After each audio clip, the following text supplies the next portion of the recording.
ಹೆಮ್ಮೆಯಿಂದ ಆಚರಣೆ ಮಾಡಿಕೊಳ್ತಕ್ಕಂಥ ದಿನ ಇವತ್ತು.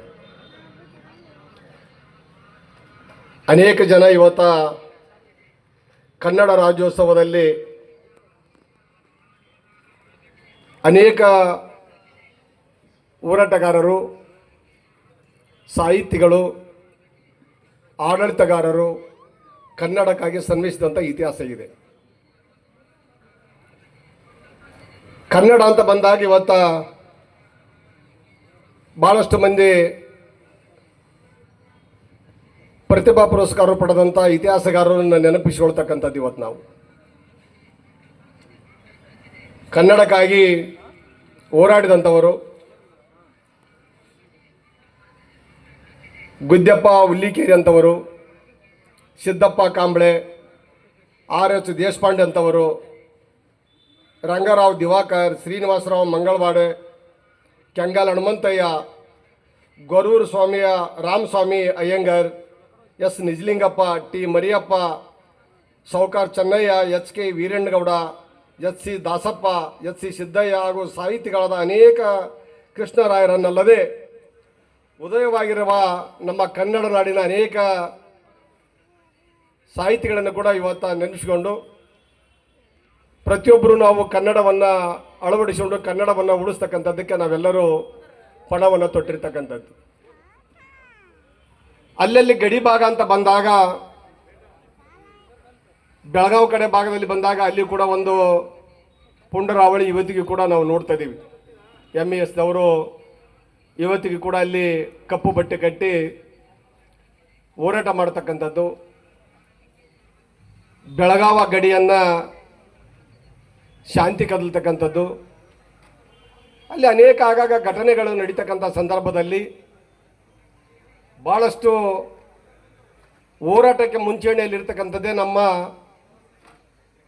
ಕರ್ನಾಟಕ ರಾಜ್ಯೋತ್ಸವ, ಕನ್ನಡ ಚಳವಳಿ, ಈ ರೀತಿ ಅನೇಕ ಕರ್ನಾಟಕ ರಕ್ಷಣೆ ವೇದಿಕೆ ಮತ್ತು ಇದರಲ್ಲಿ ಬಣಗಳು ಕೂಡ ಭಾಳಷ್ಟುಗಳು ಅದಾವೆ.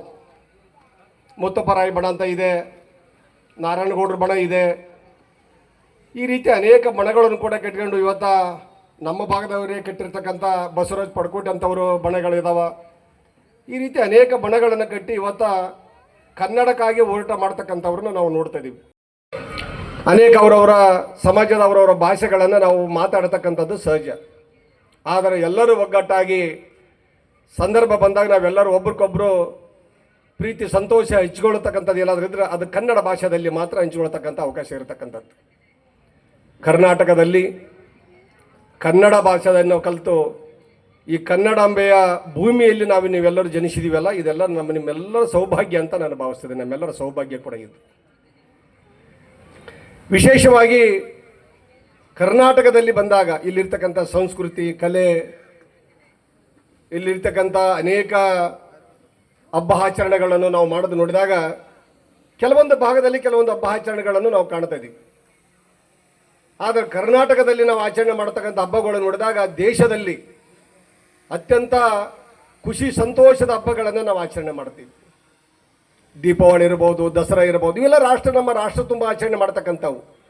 ಉಗಾದಿ ಕೆಲವೊಂದು ಕಡೆ ಆಚರಣೆ ಮಾಡ್ತಾರೆ, ಕೆಲವೊಂದು ಕಡೆ ಆಚರಣೆ ಮಾಡಲ್ಲ. ಆದರೆ ನಮ್ಮ ಕರ್ನಾಟಕದಲ್ಲಿ ಭಾಳ ವಿಶೇಷವಾಗಿ ನಮ್ಮ ಭಾಗದಲ್ಲಿ ಅಂತೂ ಉಗಾದಿ ಹಬ್ಬ ಭಾಳ ಹೊಸ ವರ್ಷ ಅಂತ ಆಚರಣೆ ಮಾಡ್ತಿದ್ವಿ. ಭಾಳ ವಿಶೇಷವಾಗಿ ಹೊಸ ವರ್ಷ ಅಂತ ಆಚರಣೆ ಮಾಡ್ತೀವಿ. ನಾಗರ ಪಂಚಮಿ ಬಂದಾಗ ತಿಂಗಳಾನುಗಟ್ಟಲೆ ಉಪವಾಸ ಇರತಕ್ಕಂಥದ್ದು, ಅನೇಕ ಪೂಜಾ ಪುನಸ್ಕಾರಗಳಲ್ಲಿ ತೊಡ್ತಕ್ಕಂಥದ್ದು, ಮತ್ತು ಈ ರೀತಿ ಅನೇಕ ಒಂದೊಂದು ಹಬ್ಬಗಳನ್ನು ಒಂದು ವಿಶೇಷವಾಗಿ ಆಚರಣೆ ಮಾಡ್ತಕ್ಕಂಥದ್ದು ನಮ್ಮ ಕರ್ನಾಟಕದಲ್ಲಿ ನಾವು ನೋಡ್ತಾ ಇದ್ದೀವಿ. ಇವತ್ತು ಕೆಲವೊಂದು ಭಾಷೆ ತಮಿಳುನಾಡು ಹೋದಾಗ ಅಲ್ಲೊಂದು ಹಬ್ಬವನ್ನು ಬೇರೆ ಆ ರೀತಿಯಿಂದ ಆಚರಣೆ ಮಾಡ್ತಾರೆ. ಸಂಕ್ರಾಂತಿಯನ್ನು ಅವರು ದೊಡ್ಡ ಹಬ್ಬವನ್ನಾಗಿ ಆಚರಣೆ ಮಾಡ್ತಾರೆ, ನಾವು ಆಚರಣೆ ಮಾಡ್ತೀವಿ. ಈ ರೀತಿ ಮಹಾರಾಷ್ಟ್ರದಲ್ಲಿ ಕೆಲವೊಂದು ಕಡೆ, ಕೆಲವೊಂದು ಭಾಗದಲ್ಲಿ, ಆಂಧ್ರ ತೆಲಂಗಾಣ ಬಂದಾಗ ಅವರೊಂದು ಕಡೆ ಭಾಷೆದಲ್ಲಿ ಈ ರೀತಿ ಹಬ್ಬಗಳ ಆಚರಣೆ ಮಾಡ್ತಕ್ಕಂಥದ್ದಕ್ಕೆ ಒಂದೊಂದು ಸಂಸ್ಕೃತಿ, ಒಂದು ಸಂಪ್ರದಾಯ ಬೇರೆ ಬೇರೆ ಇದೆ. ಆದರೆ ಕರ್ನಾಟಕದಲ್ಲಿ ಆಚರಣೆ ಮಾಡ್ತೀವಲ್ಲ, ಎಲ್ಲ ಹಬ್ಬಗಳಿಗೆ ಮಾನ್ಯತೆಯನ್ನು ಕೊಟ್ಟು ಭಾಳ ಖುಷಿಯಿಂದ ಸಂತೋಷದಿಂದ ದೊಡ್ಡ ಪ್ರಮಾಣದಲ್ಲಿ ಆಚರಣೆ ಮಾಡ್ತಕ್ಕಂಥ ನಮ್ಮ ಹಬ್ಬಗಳು. ಇದು ವಿಶೇಷವಾಗಿ ಕನ್ನಡ ತಾಯಿಯ, ಕನ್ನಡಾಂಬೆಯ ನಾವು ಅನೇಕ ಜನ ನಾವೆಲ್ಲರೂ ಇದು ಕರ್ನಾಟಕದಲ್ಲಿರ್ತಕ್ಕಂಥವ್ರು ಅಳವಡಿಸಿಕೊಂಡಿರ್ತಕ್ಕಂಥದ್ದು. ಅದಕ್ಕಾಗಿ ಇವತ್ತು ನಮ್ಮ ಅನೇಕ ಸಂಘ ಕಟ್ಟಿದಂಥ ನಮ್ಮ ಕಾರ್ಯಕರ್ತರು ಇವತ್ತು ವಿಶೇಷವಾಗಿ ಎಲ್ಲ ಪದಾಧಿಕಾರಿಗಳು ಪ್ರತಿ ವರ್ಷ ನೋಡ್ತೀನಿ ಕನ್ನಡ ರಾಜ್ಯೋತ್ಸವವನ್ನು ಭಾಳ ಅಚ್ಚುಕಟ್ಟಾಗಿ ಆಚರಣೆ ಮಾಡಿ ಇವತ್ತಿದು ಬಸವರಾಜ್ ಪಡ್ಕೋಟೆ ಅವ್ರ ಬಣ ಅಂತ ಅನಿಸ್ತೈತಿ. ಹೌದಲ್ಲ ಶಿವರಾಜ್ ಅವರೇ? ಬಸವರಾಜ್ ಪಡ್ಕೋಟೆ ಅವ್ರ ಬಣ ಅಲ್ಲ. ಇದು ಹೆಂಗಿದೆ ಅಂದರೆ, ಬಸವರಾಜ್ ಪಡ್ಕೋಟೆ ಅವರು ನಮ್ಮ ಭಾಗದವರೇ, ನಮ್ಮ ಕಲ್ಯಾಣ ಕರ್ನಾಟಕದವರೇ. ಅವ್ರು ಮೊದಲ ನಾರಾಯಣಗೌಡರ ಬಣದಲ್ಲಿ ಪ್ರಧಾನ ಕಾರ್ಯದರ್ಶಿಯಾಗಿ ಕೆಲಸ ಮಾಡ್ತಿದ್ರು ನನಗೆ ತಿಳಿದ ಮಟ್ಟಿಗೆ. ನನಗೆ ಯಾವಾಗ ಇದ್ರ ಗೊತ್ತಾಗಿತ್ತು ಬಂದ, ನಾರಾಯಣಗೌಡರ ಬಣದಲ್ಲಿ ಪ್ರಧಾನ ಸಂಚಾಲಕರಾಗಿ ಕೆಲಸ ಮಾಡ್ತಿದ್ರು. ಅವ್ರಿಗೊಂದು ಅಭಿಮಾನ ಬಂತು, ನಾನು ಒಂದು ಸಂಘವನ್ನು ಕಟ್ಟಿ ನಾನು ಈ ಕರ್ನಾಟಕದಲ್ಲಿ ಕನ್ನಡಾಂಬೆ ತಾಯಿಯ ಪೂಜೆ ಅವರ ಸೇವೆಯನ್ನು ಮಾಡಬೇಕು ಅಂತ ತಂದಾದದ್ದೇ ಒಂದು ರಾಜ್ಯದಲ್ಲಿ ಒಂದು ಸಂಘವನ್ನು ಸ್ಥಾಪನೆ ಮಾಡಿದ್ದಾರೆ. ಇದು ಸಣ್ಣದಲ್ಲ ಇದು.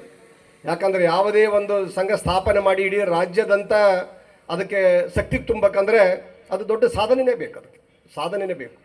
ಅಂಥ ಒಂದು ಸಾಧನೆ ಬಸವರಾಜ್ ಪಡ್ಕೋಟೆ ಅವರು ಇವತ್ತು ಮಾಡ್ಯಾರಂದರೆ ನಿಜವಾಗಲೂ ಅವರಿಗೆ ಅಭಿನಂದನೆಗಳನ್ನು ಸಲ್ಲಿಸಬೇಕಾಗುತ್ತೆ. ನಾವು ಅಭಿನಂದನೆಗಳನ್ನು ಸಲ್ಲಿಸಬೇಕಾಗುತ್ತೆ. ಇಡೀ ರಾಜ್ಯ ಮಟ್ಟದಲ್ಲಿ ಭಾಳಷ್ಟು ಸಂಘ ಸಂಸ್ಥೆಗಳು ನೋಡಿದ್ವಿ. ಇವತ್ತು ನೂರಾರು ಸಂಘಗಳು ಹುಟ್ಟಿಕೊಂಡಿದ್ದಾವೆ. ಸಮಾಜದಲ್ಲಿ ಹುಟ್ಟತಕ್ಕ ಸಂಘನೇ ಬೇರೆ. ಸಾರ್ವಜನಿಕವಾಗಿ ರಾಜ್ಯದಲ್ಲಿ ಒಂದು ಹೋರಾಟ ಮಾಡ್ತಕ್ಕಂಥದ್ದು, ನ್ಯಾಯ ದೊರಕಿಸ್ತಕ್ಕಂಥದ್ದು. ಕರ್ನಾಟಕ ಅಂತ ಬಂದಾಗ ಕನ್ನಡ ತಾಯಿಯ ಭೂಮಿಯಲ್ಲಿ ಹೋರಾಟಗಳಿದಂದ್ರೆ ಸಾಮಾನ್ಯ ಮಾತಲ್ಲ. ಅದಕ್ಕೂ ಧೈರ್ಯ ಬೇಕು, ಶಕ್ತಿ ಸಾಮರ್ಥ್ಯ ಕೂಡ ಬೇಕು. ಅದದಾದಂತಿದ್ದೇ ನಮ್ಮ ಯುವಕರು, ನಮ್ಮ ತಾಲೂಕಿನ ಯುವಕರು ಇವತ್ತು ಈ ಒಂದು ಸಂಘವನ್ನು ಕಟ್ಟಿ ಇವತ್ತು ಭಾಳಷ್ಟು ಹೋರಾಟದಲ್ಲಿ ಮುಂಚೂಣಿ ಸ್ಥಾನದಲ್ಲಿ ಇರ್ತಕ್ಕಂಥವರು ನಮ್ಮ ಬಸವರಾಜ್ ಪಡ್ಕೋಟೆ ಅವರ ಬಣ ಮತ್ತು ತಾಲೂಕು ಅಧ್ಯಕ್ಷ ಶಿವರಾಜ್ ನಮ್ಮ ನಾಯ್ಕ ಅವರ ಬಣ ಕೂಡ ಇದು ಪ್ರಥಮ ಸ್ಥಾನದಲ್ಲಿದೆ ಅಂತ ನಾವು ಹೇಳ್ಬೋದು. ಬೇಕಾಗುತ್ತೆ. ಭಾಳಷ್ಟು ಮಂದಿ ಕನ್ನಡಕ್ಕಾಗಿ ಹೋರಾಟ ಮಾಡಿದಂಥವರು, ಸಾಹಿತ್ಯ ಮುಖಾಂತರ ಅನೇಕ ಲೇಖನಗಳ ಕೊಟ್ಟಂಥವರು, ಅನೇಕ ಆದರ್ಶಗಳನ್ನು ಕೊಟ್ಟಂಥವರು ರಾಜ್ಯಕ್ಕೆ, ಕನ್ನಡಕ್ಕೆ. ಈ ರೀತಿ ಅನೇಕ ಜ್ಞಾನಪೀಠ ಪ್ರಶಸ್ತಿ ಪಡ್ಕೊಂಡಂಥವ್ರನ್ನು ಕೂಡ ನೆನೆಸಬೇಕಾಗತ್ತೆ. ಅದರ ಜೊತೆಯಲ್ಲಿ ಸಾಹಿತಿಗಳಲ್ಲಿ ನಾವು ಯಾರ್ಯಾರನ್ನು ನೆನೆಸಬೇಕಾದ ಇಂಪಾರ್ಟೆಂಟ್ ಅಂದರೆ ಕುವೆಂಪು ಅಂತವರು, ದಾರಾ ಬಿಂದ್ರೇನ್ ಅಂತವರು, ಶಿವರಾಮ್ ಕಾರಂತ್ ಅಂತವರು, ಮಾಸ್ತಿಕ್ ವೆಂಕಟೇಶ್ ಅಯ್ಯಂಗಾರ್ ಅಂತವರು, ವಿಕ್ರಮ್ ಗೋಕಾಕ್ ಅಂತವರು, ಯು ಆರ್ ಅನಂತಮೂರ್ತಿ, ಗಿರೀಶ್ ಕಾರ್ನಾಡ್ ಹಾಗೂ ಚಂದ್ರಶೇಖರ್ ಕಂಬಾರ್ ಅಂತವರು. ಇವರೆಲ್ಲ ಕನ್ನಡಕ್ಕಾಗಿ ಹೋರಾಟ ಮಾಡಿದಂಥವ್ರು, ಅನೇಕ ಕನ್ನಡಕ್ಕಾಗಿ ತಮ್ಮ ಬೆಳಕನ್ನು ಚೆಲ್ಲಿದಂಥವ್ರು, ಅನೇಕ ಸಾಹಿತ್ಯಗಳನ್ನು ಕೊಟ್ಟಂಥವ್ರು, ಆದರ್ಶಗಳನ್ನು ಕೊಟ್ಟಂಥವ್ರು. ಅದಕ್ಕಾಗಿ ಇವರು ಜ್ಞಾನಪೀಠ ಪ್ರಶಸ್ತಿಯನ್ನು ಪಡೆದಂಥವರು. ಅನೇಕ ಸಾಹಿತಿಗಳು ಕೂಡ ನಮ್ಮ ರಾಜ್ಯದಲ್ಲಿದ್ದಾರೆ. ಅಂಥವರನ್ನು ಇವತ್ತು ರಾಜ್ಯೋತ್ಸವನ, ನಮ್ಮ ಕನ್ನಡ ರಾಜ್ಯೋತ್ಸವನ ಆಚರಣೆ ಮಾಡೋದ್ರ ಮುಖಾಂತರ ಅವರೆಲ್ಲರನ್ನೂ ನೆನೆಸ್ಕೋಬೇಕಾಗತ್ತೆ.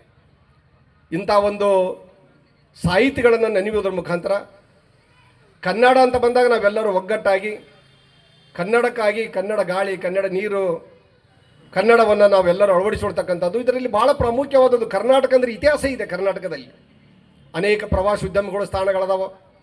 ಹೆಸರಾಂತ ಹಂಪಿ ಇರ್ಬೋದು, ಪಟ್ಟದಕಲ್ಲು ಇರ್ಬೋದು.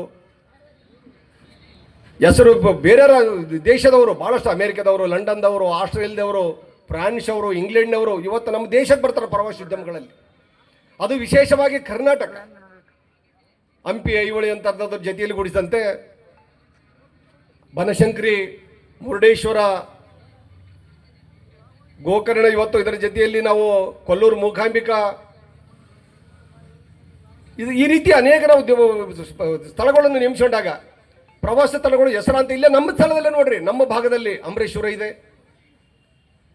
ಮುದಗಲ್ ಕೋಟೆ ಇದೆ, ಜಲದುರ್ಗ ಕೋಟೆ ಇದೆ, ಅಟ್ಟಿ ಚಿನ್ನದ ಗಣಿ ಇದೆ, ಕಲಬುರಗಿ ಶರಣಬಸವೇಶ್ವರ. ಈ ರೀತಿ ನಮ್ಮ ಭಾಗದಲ್ಲಿ ಕೂಡ ಸಜ್ಜಲ ಶ್ರೀ ಶರಣಮ್ಮ ತಾಯಿಯ ಒಂದು ಪುಣ್ಯಕ್ಷೇತ್ರ, ಇವೆಲ್ಲ ಹೆಸರುವಾಸಿ ಆಗಿರ್ತಕ್ಕಂಥವು. ನಮ್ಮ ಭಾಗದಲ್ಲಿ ಇಂಥ ಒಂದು ಪಡ್ಕೊಂಡಾಗ ಇಡೀ ರಾಜ್ಯದಲ್ಲಿ ನೋಡಿದಾಗ ಪ್ರವಾಸೋದ್ಯಮದಲ್ಲಿ ಕರ್ನಾಟಕ ಮೊದಲೇ ಸ್ಥಾನದಲ್ಲಿರ್ತಕ್ಕಂಥದ್ದು. ಅಷ್ಟೊಂದು ನಾವು ಸ್ಥಾನವನ್ನು ಪಡ್ಕೊಂಡು ಇವತ್ತು ಟೂರಿಸ್ಟ್ ಒಂದು ಪ್ಲೇಸ್ಗಳಾಗಿರ್ತಕ್ಕಂಥ ಇತಿಹಾಸ ಇದೆ ಕರ್ನಾಟಕಕ್ಕೆ ಇವತ್ತು. ಹೀಗಾಗಿ ಅನೇಕ ಜನ ಕರ್ನಾಟಕಕ್ಕೆ ಹೋರಾಟ ಮಾಡಿದಂಥ ನಮ್ಮ ಅಣ್ಣ ಡಾಕ್ಟರ್ ರಾಜ್ಕುಮಾರ್ನು ಕೂಡ ನಾವು ನೆನೆಸ್ಕೋಬೇಕಾಗುತ್ತೆ. ಇವತ್ತು ಡಾಕ್ಟರ್ ರಾಜ್ಕುಮಾರ್ ಅಂತ ಬಂದಾಗ ಅಣ್ಣವರು ಅಂತಕ್ಕಂಥದ್ದು ಇಡೀ ರಾಜ್ಯದಲ್ಲಿ ಹೋರಾಟದಲ್ಲಿ ಮುಂಚೂಣಿಯಲ್ಲಿರ್ತಕ್ಕಂಥವ್ರು. ಅವರು ಕನ್ನಡಕ್ಕಾಗಿಯೇ ಅನೇಕ ಹಾಡುಗಳನ್ನು ಕೊಟ್ಟಿರ್ತಕ್ಕಂಥದ್ದು, ಕಲೆಯನ್ನು, ಅನೇಕ ಸಂಸ್ಕೃತಿಯ ಕಲೆಯನ್ನು ನಮಗೆ ಬಿಟ್ಟು ಹೋಗಿರ್ತಕ್ಕಂಥವ್ರು. ಅವ್ರ ಮಗ ಪುನೀತ್ ರಾಜ್ಕುಮಾರ್ ಅವ್ರನ್ನ ನಾವು ನೆನೆಸಿಕೊಳ್ಳೇಬೇಕಾಗತ್ತೆ ಈ ಸಂದರ್ಭದಲ್ಲಿ. ದಾನ ಧರ್ಮ ಮಾಡುವುದರಲ್ಲಿ ಅಪ್ಪನ ಹೆಸರನ್ನು ಉಳಿಸಿ ಕೀರ್ತಿಯನ್ನು ಗಳಿಸಿದಂಥವ್ರು ಪುನೀತ್ ರಾಜ್ಕುಮಾರ್ ಅಂತವರು.